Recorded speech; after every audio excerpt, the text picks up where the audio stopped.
and uncertainty in our major industries, tourism and agriculture. This is compounded by lack of investment, poor public utility, and crumbling infrastructure. These persistent challenges will require a multi-pronged strategy and unity of purpose to improve the quality of life for Antiguans and Barbudans. The United Progressive Party will help to restore lost jobs. Just imagine, in the pandemic, over 1,000 small businesses closed their doors. We will protect households from the rising prices of food, fuel, and other essential commodities using prudent economic policies. We must accelerate economic recovery through tourism diversification with stronger linkages to key sectors such as agriculture, creative industries, and ICTs. The United Progressive Party is the right choice. It gives me great pleasure to welcome, to say a few words to you, and after which we'll hear some questions and answer some questions from you. The political leader and the next Prime Minister, the Honorable Harold Lovell.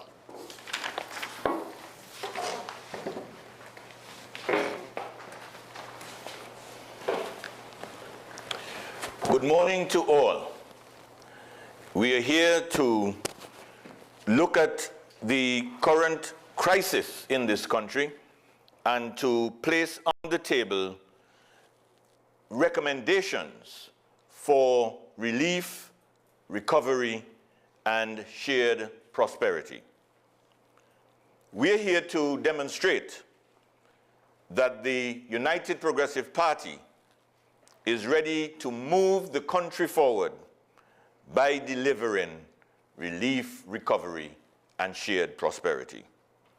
We say that where there is a you, there is a way. So let us work together to fix the jobs, the water, and the cost of living.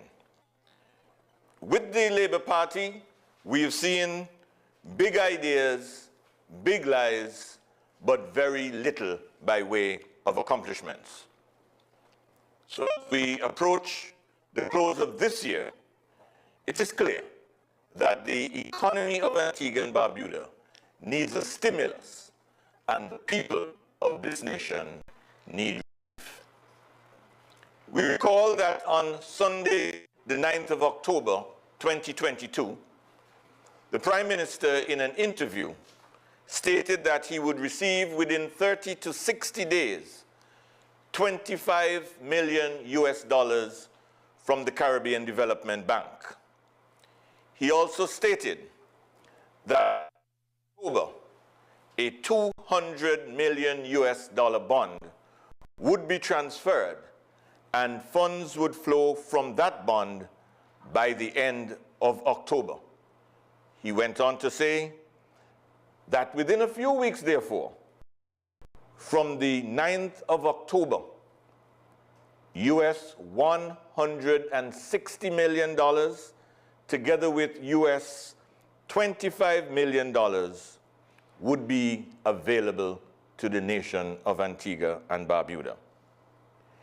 In light of the promises made by the Prime Minister, the United Progressive Party calls upon the government to immediately introduce the following measures, which will provide that economic stimulus and which will bring relief to families in Antigua and Barbuda. I start first with the question of the ABST relief. The Cabinet has announced that the annual ABST reduction will take place on the weekend of Friday, December 16th to Sunday, December 18th of 2022, when the tax rate will be reduced from 15% to 5%. In light of the current dire and extreme circumstances, we, the United Progressive Party, call on the government to extend the reduction period from 1 weekend to 4 consecutive weekends. This will provide a much-needed stimulus for the economy, and it will result in increased spending and circulation of money during this very difficult economic period. The weekends will then include December 16th to 18th, December 23rd to 25th, December 30th to January 1st, and January 6th to 8th, 2023. Second measure. The price of crude oil on the world market has declined to levels well below the price at the time when the war in Ukraine started. Today, the price on the world market is $73.25 per barrel. It was $125 at the outbreak of the war. So let us see that difference. Today it is $73.25 for a barrel of crude on the world market. At the time of the outbreak of the war, the prices shot up to $125, which led to a spike in the price at the pump. The current price of gasoline at the pump is $15.54, and the price of diesel is $16.79 per gallon. Whereas immediately before the start of the war, the price of gasoline at the pump was $12.50, and the price of diesel was $12.20, and the price at the was $97 per barrel on the world market. We call on the government to reduce the price of gasoline by $3.04 at least per gallon to the pre-war level of no more than $12.50. And further, we call on the government to reduce the price of diesel by at least $4.59 to the pre-war level of $12.20, at least. We believe that this is very important given the inflationary impact of fuel prices.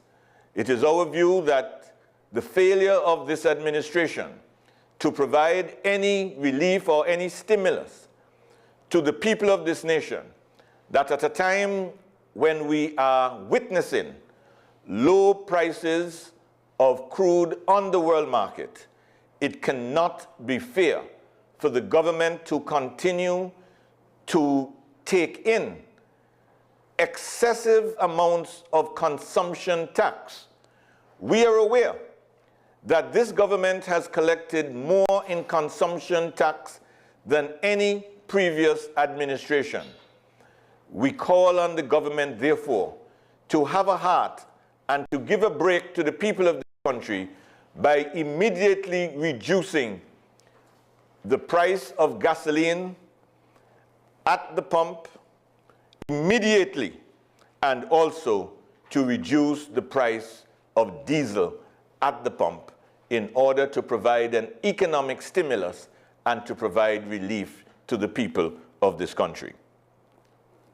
The government workers, thirdly, have been crying out since 2018 for a salary increase and for back pay which is due to them. We challenge the government, the Labour Party government, to match the 17% increase given under the UPP administration during our time in office. And we roundly condemn the paltry offer of a total of 7% offered by the government to public servants. This represents a mere 2% on the interim increase of 5% which was granted in 2018. We are of the view that a government which has collected the sums collected by this administration compared to what the United Progressive Party collected we were able to grant a total increase over our 2 terms, of 17%. And this administration has placed on the table for public servants to consider a total of 7%, 5% which was granted in 2018, and 2% which they are now offering. We also call on the Prime Minister to respect the negotiating process. The negotiating team has officially offered 2% on the 5%. They said it would be 1% for 2019 and 1% for 2020. However, on his radio program, the Prime Minister said that the offer was an additional 4%. This has never been communicated to the unions. At 4%, however, if that were to be granted and agreed upon, there are public servants who will not get even an extra $100 per month. In fact, a junior clerk at an additional 4%, they would get about $60 more per month on their salary. A permanent secretary who occupies the highest rung on the ladder would get an additional $329 per month on their salary. We are of the view that our public servants deserve better, and a UPP administration calls on the government to give to the unions a realistic offer that can be seriously discussed, given the impact of inflation, the deterioration in their standards of living and quality of life. We say that what has been offered by this administration is certainly not enough. If, as the Prime Minister states, however, that the salary increase has been delayed due to a protracted negotiating process, we call on the government to immediately pay the back pay which is due and which is not dependent on the negotiating process. Also note, number 4, that vendors and service providers have been owed for a long period, in some cases 7 and 8 years. We feel that this has caused great harm and damage to the many businesses in Antigua and Barbuda, both large and small. And we therefore call on the government to immediately pay at least 50% of what is owed to the business sector. This will allow the business people, the vendors, the service providers, to be able to meet their creditors, to be able to meet their obligations, and to be in a position to provide a platform for real economic growth in this country. Number 5, we remember the LIAT and the CAS workers who continue to suffer with no relief in sight. We therefore call on the government immediately to provide at least 25% of the severance which is owed, and to have this paid in advance as a gesture of goodwill and good faith. Number 6, we look at the situation regarding the failed water promises by the Prime Minister. The Prime Minister has failed to deliver adequate water to the people despite spending millions and promising the world, while missing every deadline that he has imposed for water delivery.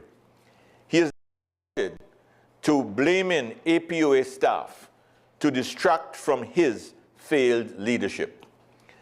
Gaston Brown has gone so low as to accuse the APOA staff of sabotaging water delivery by shutting off valves.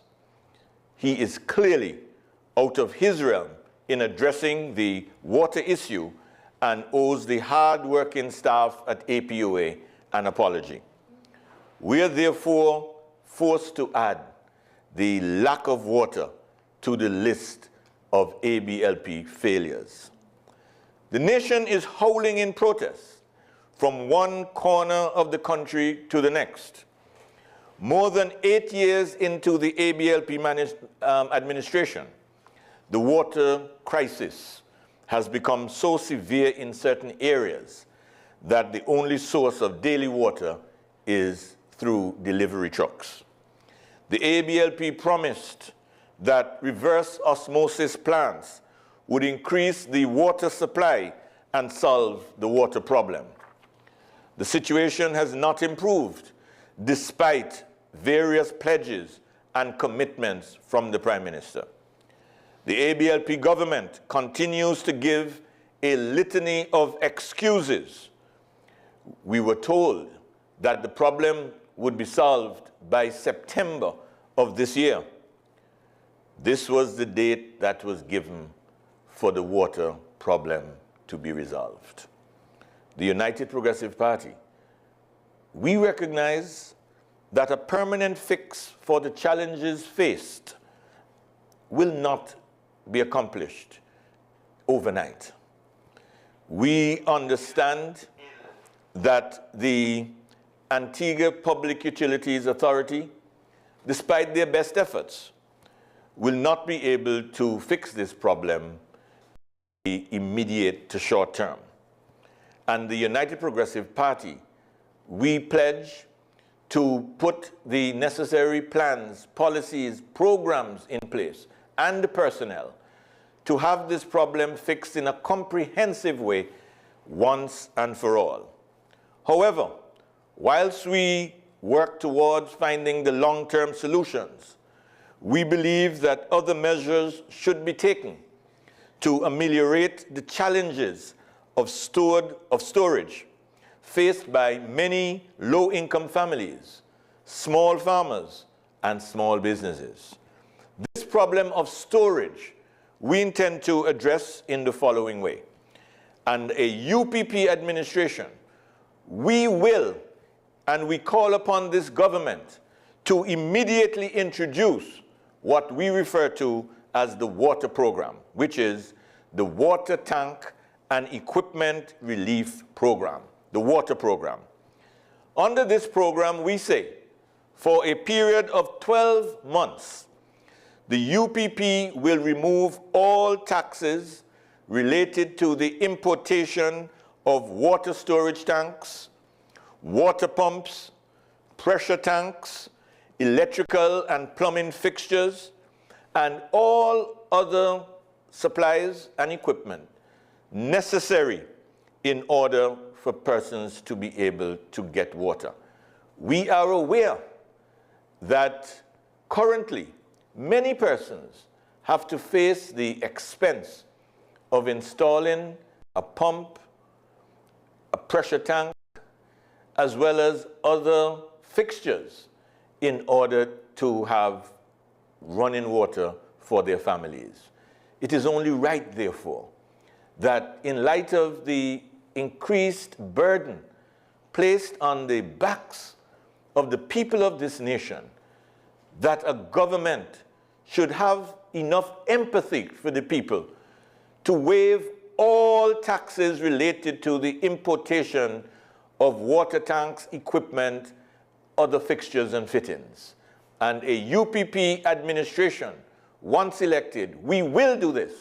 But in the meantime, we call on the Gaston Brown administration immediately to remove all taxes on the importation of the items mentioned. We go further to say that for a period of 12 months, the UPP will remove these taxes, which I mentioned, I'm sorry. But over a period of 2 years, the UPP will make a minimum of $5 million available to the Antigua and Barbuda Development Bank.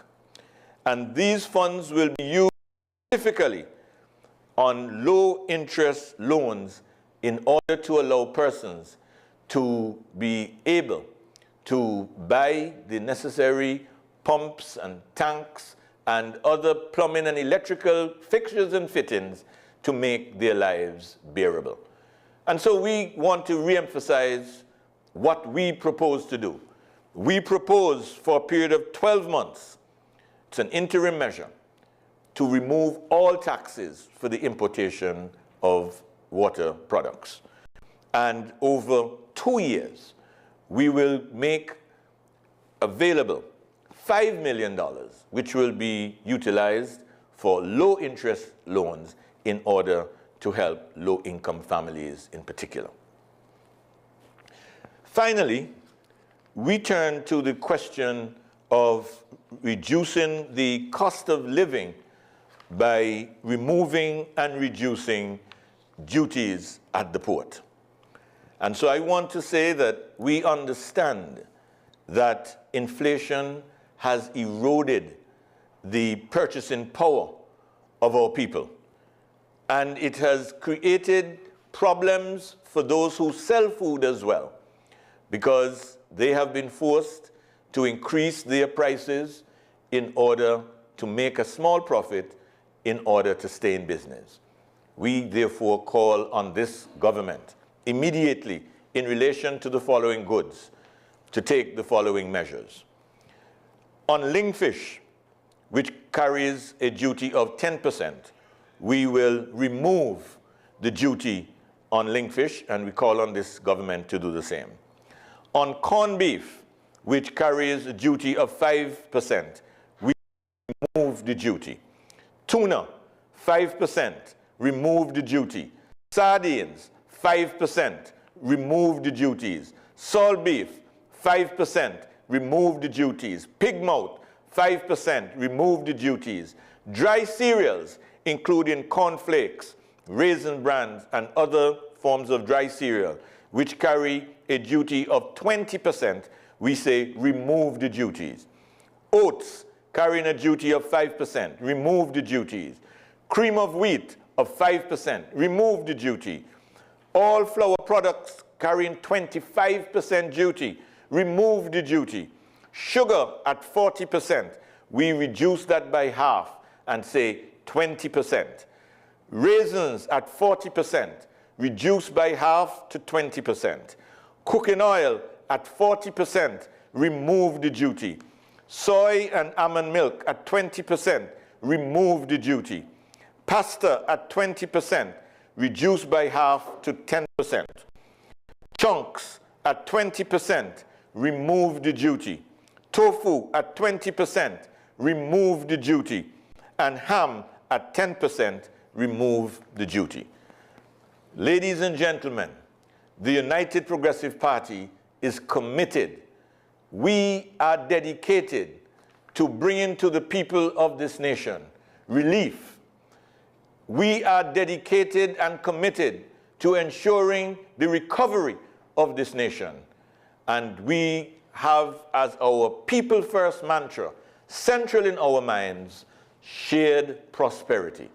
And so I just want to end by thanking you for listening as we go back to our host for this morning's program, Mr. Winston Henry. I will be available to answer any questions that you may have so that we can be clear in terms of the recommendations being put forward by the United Progressive Party at this very critical time in our country's history. We say relief, recovery, and shared prosperity.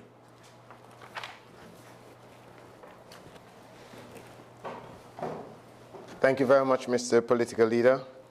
We will open the floor for questions from the media.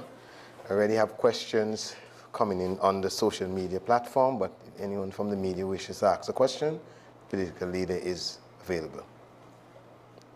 So we would have seen a number of vandalism attacks on political billboards and political offices. It remains unclear who were the perpetrators, but the ADLP has been claiming that it is your party that is initiating these attacks, especially on the billboard near Premier Beverages. One of your candidates, though, has stated that this is a political ploy. Is this the official stance of the UPP? And if if not, do you condemn the acts of vandalism against your opponents?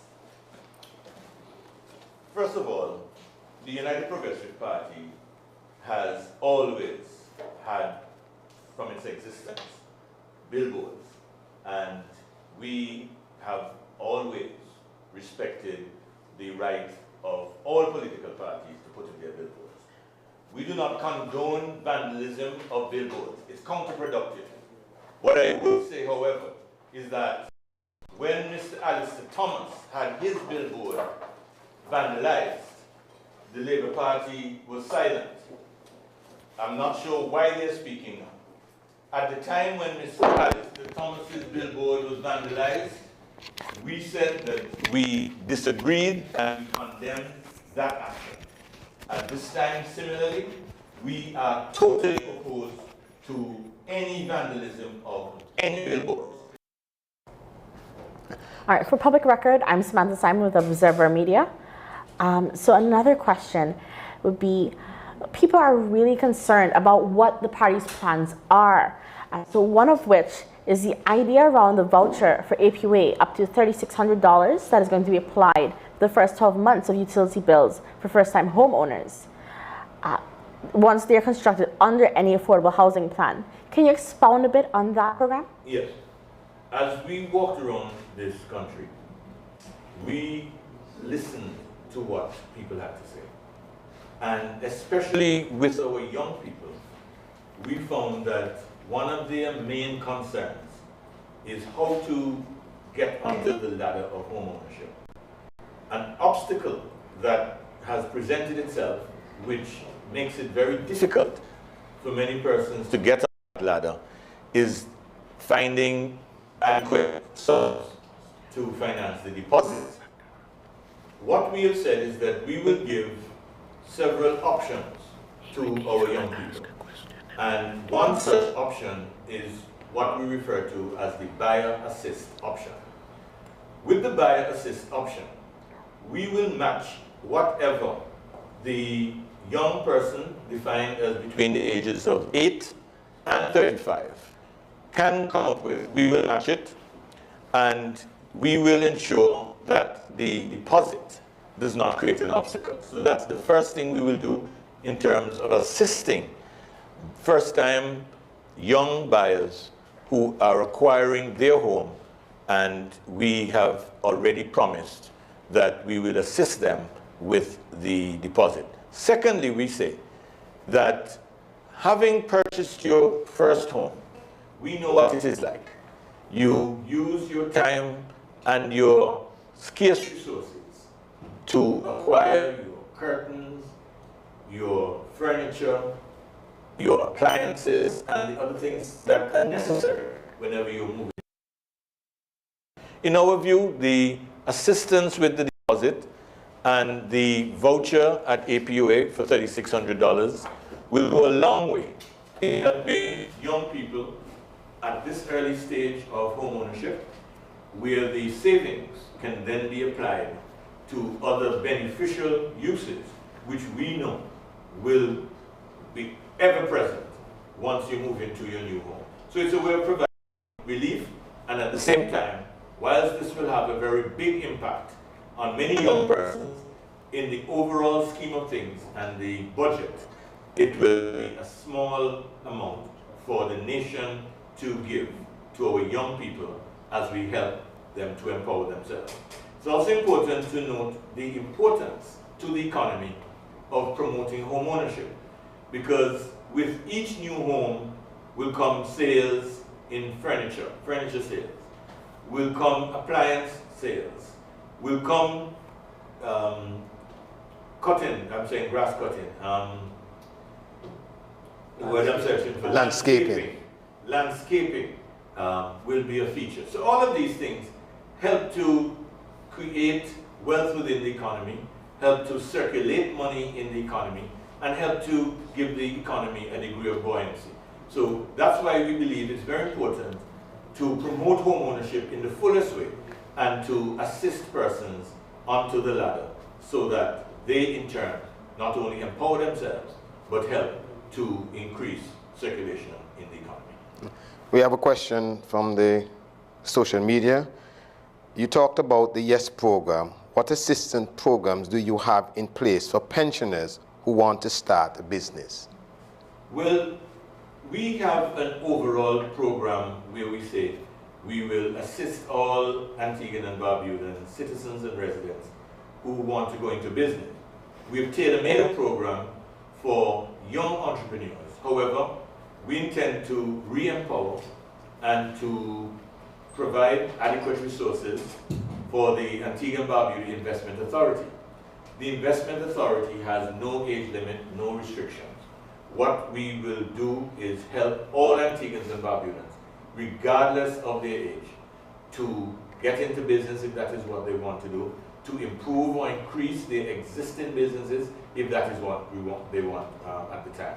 However, we do have a special program because we understand the importance of promoting young entrepreneurship, but pensioners are not excluded, and the Investment Authority will be there to help all Antiguans and Barbudans, regardless of their age, in order that they can be productive, profitable, and successful.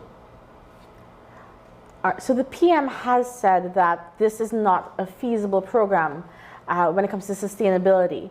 When it comes to that, how does your party intend to maintain it financially should you be elected to office? Well, the PM has said a lot of things are not feasible. He said the school meals program was not feasible. It proved to be feasible to the point where he's using it. He said that the school uniform program was not feasible. It shows that it's still there and it is feasible. When we gave the increase in pensions from just $100, they said that's all the country could afford. We gave the pensioners $800 as a minimum. They said it couldn't be done. It's been done and it's irreversible. There are lots of things that we have put on the table, and the PM and other small-minded persons, they look at the wrong side of the equation. They look at the expenditure side, or the revenue side, I'm sorry. We look at the expenditure side. We know that by reprioritizing our expenses, by prioritizing things that benefit people, these will all pay for themselves in the long run. And so, as far as our social protection program is concerned, we've had the most ambitious, the most successful, the most impactful, and the most far-reaching social programs anywhere in the Eastern Caribbean. They said it couldn't be done, we did it, and they have maintained those very programs. So when we speak, for example, of removing the entertainment tax, that's because we want to promote Antigua and Barbuda as the entertainment capital of the Eastern Caribbean. Therefore, a tax at the front end will only serve as a deterrent. We want to encourage, and just as we bring hotels here and we give tax concessions to encourage hotel construction, it's a normal fiscal measure that is utilized when you want to promote anything in particular. So in the present circumstances that you mentioned, these are outcomes that we wish to promote. These are results that we want to see. And if we want to see those outcomes and those results, then we have to incentivize those who are involved and those who are affected in order to get the right results and the right outcomes. So we have no doubt at all in our mind. But even as I say that, let us not forget, this is the same administration that just decided to waive all fees in relation to hospital arrears, who decided to waive property taxes, and who decided to forgive a whole range of electricity arrears. So on one hand, when they do it, they say it can be done and it's sustainable. But when we do it, they try to say it's not sustainable and it can't be done.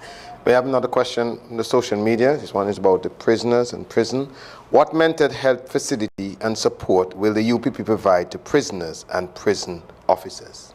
Well, the UPP will provide a framework for a modern prison. not only physical structures, but also support structures. Support structures for the individual. And it means, therefore, that whilst we have put on the table that we will construct a modern prison, which is something that is necessary in this day and age, we also realize that mental health for prisoners and others is a serious issue at this time. And therefore it is our intention to provide the necessary mental health support services so that those in prison and those out of prison know that there is a government that genuinely cares, a government that recognizes that mental health stigma must be removed, and so we will have an active program of education in order to remove the stigma that is currently attached to mental health. So I can assure the person who asked that question that it will come within the whole program of modernization, and modernization will mean not only new physical facilities, but also support services that will allow every human being in this land to live a decent, productive, and good life. All right, so in the last 5 years, both the PM and Mormon Joseph have spoken to a new prison facility for inmates, as the current one is not able to house them adequately, as well as speaking to the situation when it comes to mental health within the prisons. What plans does your administration have, should they get into office, regarding this situation, as well as not only the mental health of prisoners, but across the island, as we have seen an increase in mental health situations and crises during the COVID pandemic and after? We will provide the support services, a modern mental health facility, and the support services to accompany the modern mental health facility. And last question from the social media. What is the real reason why the Antigua and Barbuda Labour Party have failed to deliver on water? Well, the real reason why they have failed to deliver, I think, is twofold. One, they lack the will, and two, they lack the way. Insofar as lacking the will is concerned, they have been in office for the past 9 years, almost 10 years, and they have not solved the problem. We called them out earlier this year on the issue of the reverse osmosis plant at Crabs, a plant that was commissioned, and at the time when we were in office, when it was handed over to the Labour Party, a plant that was producing more than 4 million gallons a day.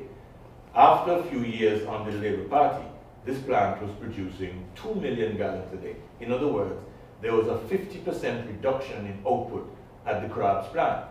Now, had they the will, they would have seen that this is something that needed to be addressed, but they didn't care. And so they sat on their hands, they allowed the water situation to deteriorate, and they have been trying in the last 8 weeks to do what they should have done in the last 8 years. So they didn't have the will. They thought that they could get away with it.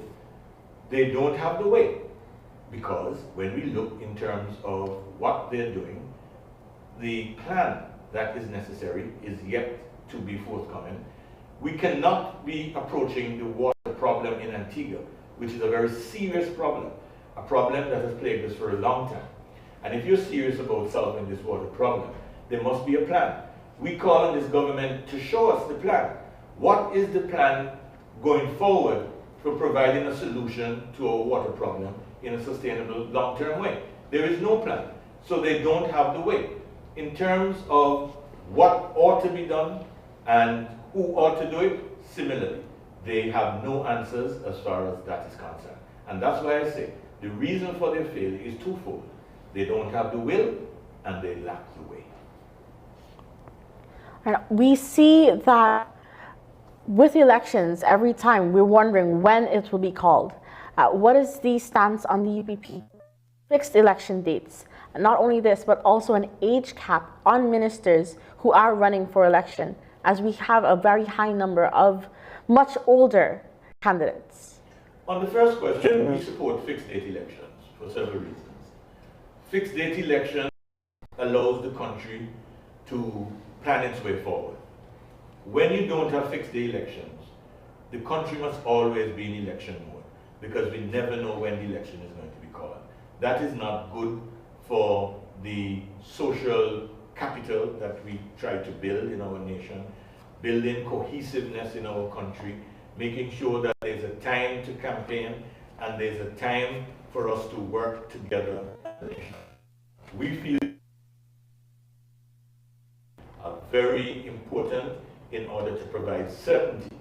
We also believe that it is inherently unfair, even if we had the advantage and we could utilize it, but it must be inherently unfair when you can simply pull a date out of the hat of your opponent.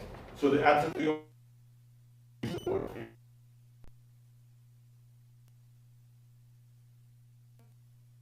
We do have a large number of candidates running who are of a higher age group. Age limit, no, I would not support that, because if we believe in democracy, then people should be allowed to choose the person that they believe is best to represent them. And therefore, for the law to say, after you reach age 70 or 80 or whatever, in the United States, there's a congressman today, I think he celebrated either his 90th or 92nd birthday. There is the leader of another country at the moment who's 92 years old. I make no comment as far as Africa is concerned. I simply say that if the choice of the people prevail. And now recently, we have seen the return of Bruce Goodwin to the UPP, as well as the potential return of Gatesworth. Will the UPP welcome Malika Parker and Kelton Dalso, or any other DNA members that resign and wish to join the UPP? The UPP is an organization that believes in pulling the talents of our people together for the benefit of the nation. Mr. Bruce Goodwin is somebody that has already been welcomed into the fold of the United Progressive Party. He applied to the All Saints Eastern St. Luke branch. They accepted him. They made a recommendation to the Central Executive, and he was unanimously accepted by the Central Executive. So he's now a member of the party, and we believe that his presence constitutes a valuable asset for the party and the nation. With regard to Mr. Gatesworth James, equally, he's somebody we believe can add tremendous value to the party and to the nation, and therefore his application, when it is received, will be treated in a way that, provided he is willing to become a member of the party, we will be happy to welcome him into our fold. You asked about Malika Parker. She has not yet indicated an interest in rejoining the party, but should she indicate such an interest, similarly, we'd be happy to have her. And also Kelton Dalso, if he decides that UPP is an open party, then we'd be happy to have them. Anybody who's a member of the United Progressive Party, the only thing that they're required to do is abide by the rules and the constitution of the party. And apart from that, we believe that bringing people into the party strengthens the party rather than weakens it. We have another question on the social media board. You have introduced a number of social measures. What time frame are you asking the Antigua Labour Party to put these measures in effect to bring relief to the people of Antigua and Barbuda? Each of these, we say, should be immediately implemented. We have not put anything on the table that requires any length of time for consideration or implementation. With regard to the customs duties, that can be done in a matter of 3 or 4 hours. It simply requires that a regulation be published with the Comptroller of Customs being fully on board with what is taking place. As far as the payments to the public servants are concerned, or at least the back pay, that is something that can be done immediately. The other issues, the water question, where we say we would waive all taxes on equipment used to provide water storage, that too can be implemented immediately. So everything that we have said can be implemented immediately, and that's what we're calling for. Now, we've seen small business pull-ups across the island, and you recently had your last one within the constitution in Antigua and Barbuda. But Barbuda has been one of the items that one of the constituencies that has not received their small business pull-up. Is there any intention to have one over there? Well, we will speak with our friends in the BPM, and nothing is ruled out. We could very well go over to Barbuda. We have no immediate plan, but we'd love to go over to Barbuda, and we would be happy to collaborate with the BPM to have a Barbuda pull-up. So that's certainly something that's on the cards if the BPM would desire it. We have another question from the social media. In relation to cryptocurrency, what is the UPP's position? Well, cryptocurrency is like technology. Technology can be used for good purposes, it can be used for bad purposes. There is no, as far as I know, inherently bad technology. It's the use to which the technology is put. So cryptocurrency is a new development. It's making waves all over the world. There are issues, of course, and we've recently heard about the problems regarding Mr. Bankman, but that doesn't mean that it invalidates cryptocurrency. It simply means that one of the cryptocurrency practitioners was running what appears to be a Ponzi scheme, and in any country, Ponzi schemes run afoul of the law. Liat and other companies have had their employees struggle with receiving their severance pays after these companies close their doors. This is often attributed to a lack of adequate legislation. What will be done to rectify these legislative shortcomings should the UPP win? Well, this is a problem that must be addressed in a holistic manner. And we are on record as saying that we will feature as part of our administration, and we will focus on the development of a tripartite body. Some people call it a social partnership. And that means an ongoing partnership between the business community, the trade unions, and the government. In Barbados, that's the model that we would wish to aspire to replicate in our circumstances and our conditions, and for what would suit our needs. But in Barbados, there's a standing commission whereby the unions, the government, and the business community meet regularly to iron out problems of this nature. This is a very serious problem that affects not only the workers, but it also affects those people who are in business and who go out of business and find themselves unable to meet the necessary severance payments. So there must be some mechanism that's put in place to protect the workers.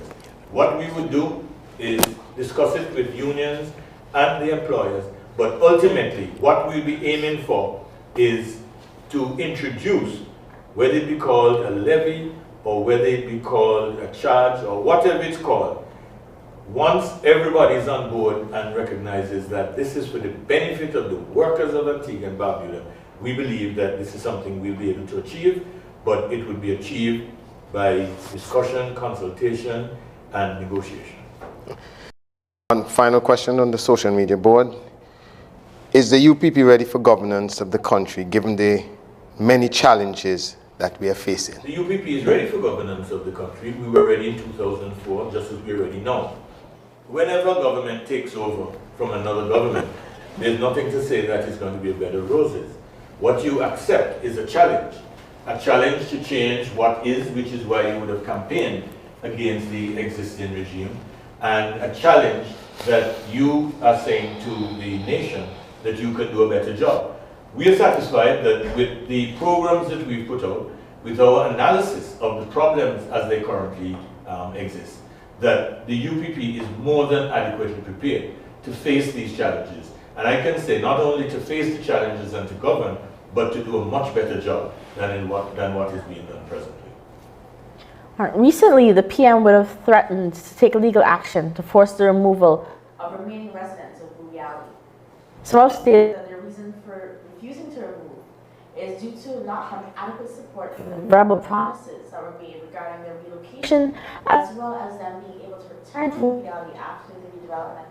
What is the stance of the UPP on this matter? The UPP's stance on this matter is that this problem was approached in the wrong way from the very beginning. And things that tend to start wrong, they inevitably have a bad ending. This should never have been a confrontational issue. It was important and necessary for the Prime Minister from the outset to have given the residents of Bubi Ali the assurance that they would have acquired equity in the right to return to that location and to occupy that location in some form. We believe there are many opportunities, there are many possible permutations that could be used. It could be a mixed-use condominium style development where the existing tenants and occupants would be among those who would have a right to live in that area. It could be exclusively for those who were there previously. But the bottom line is there must be a recognition of some equity by the tenants and occupants in the area, and they cannot simply be treated as excess. They cannot simply be treated as unnecessary obstacles to progress. They must be treated as human beings who have lived there for many years, who have a right to expect that they will be allowed to continue living there, and if there's any improvement in those conditions, they should be the beneficiaries of that improvement. I think it's also important to state that we are not absolutely clear what the terms of the Chinese grant or loan is. That the Chinese, we know, made a donation of some sort for the Booby Alley development. If these funds were for the benefit of the residents of Booby Alley, then they ought to benefit as intended. So these are questions that we would need to clarify, but in answer to your question, our approach would have been different. Our approach would have been a consultative approach and a compassionate approach, whereby we would not have seen these people mainly as obstructions, as obstacles. We would have seen them as persons who have a legitimate right and a legitimate interest in seeking to occupy that place where they have grown up, made their contribution, and lived their lives. Thank you. Thank you, Mr. Political Leader and the leader of the United Progressive Party. I want to also thank you for your forthright response, your frank and forthright response this morning as we chart the way and the issues that we're facing as a nation. I also want to thank the media for coming and asking your questions. And finally, I want to thank the people of Antigua and Barbuda for this opportunity to speak with you and to speak to you on the issues and plans and policies of the United Progressive Party when we take the government after the next election. Continue to have a very productive day. Good day.